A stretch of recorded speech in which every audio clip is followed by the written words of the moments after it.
Hello everyone, how are you doing? This is MD Tech here with another quick tutorial. In today's tutorial, I'm going to show you guys how to use a laptop screen as an external secondary monitor on your Windows 10 or Windows 11 computer. So this should hopefully be a pretty straightforward process, guys, and without further ado, let's go ahead and jump right into it.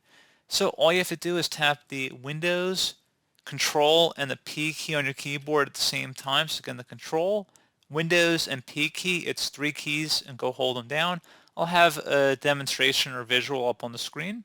And once you have your laptop hooked up or connected to your desktop, you want to go ahead and select the extend option, and you would go ahead and extend it to the other monitor, and then go through display settings. You want to change the orientation of the monitors, you can do that and so forth, and you could access a lot of that by selecting more display settings under here, and you can go through here and make different adjustments. So pretty straightforward, and you may want to select detect if you're trying to detect another display that you've just connected.